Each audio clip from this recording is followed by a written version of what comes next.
ദക്ഷിണ കേരള ജമിയത്തുലമയുടെയും മൂർച്ച പ്രസ്ഥാനങ്ങളായ വിദ്യാഭ്യാസ ബോർഡ്, ജമാഅത്ത് ഫെഡറേഷൻ, ജമിയത്തുൽ ഉലമ, യുവജന ഫെഡറേഷൻ, വിദ്യാർത്ഥി ഫെഡറേഷൻ എന്നീ സംഘടനകളുടെയും ഭാരവാഹികളുടെ ശ്രദ്ധയ്ക്ക്, ബഹുമാനപ്പെട്ട മഹല്ല് ജമാഅത്തുകളുടെയും പ്രത്യേക ശ്രദ്ധയ്ക്ക് 6-ാം തീയതി വ്യാഴാഴ്ച കൊല്ലം ഉമർ ഫാറൂഖ് കോൺഫറൻസ് ഹാളിൽ കൂടിയ ദക്ഷിണ കേരള ജമിയത്തുലമ വർക്കിംഗ് കമ്മിറ്റിയുടെ തീരുമാനം, ഇന്ന് മുസ്ലിം സമുദായത്തെ വേട്ടയാടിക്കൊണ്ടിരിക്കുന്ന വഖഫ് ഭേദഗതി ബില്ലിനെ ജനാധിപത്യ മാർഗത്തിലൂടെ പ്രതികരിക്കുക എന്നത് നമ്മുടെ വിശ്വാസത്തിൻ്റെ ഈമാനിൻ്റെ ഭാഗമാണ്.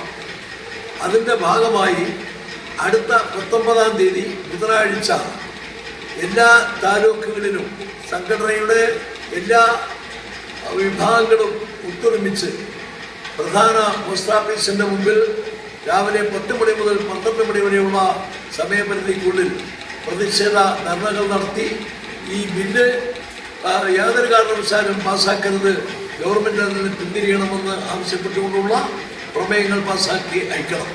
അതോടൊപ്പം 21-ാം തീയതി വെള്ളിയാഴ്ച എല്ലാ മഹല്ലുകളും പ്രമേയം പാസ്സാക്കി ഇന്ത്യയുടെ ബഹുമാനപ്പെട്ട പ്രസിഡന്റിനും പ്രധാനമന്ത്രിക്കും പ്രമേയങ്ങൾ പാസ്സാക്കി അയക്കണമെന്നും കൂടി ഈ യോഗം അഭ്യർത്ഥിക്കുകയുണ്ടായി.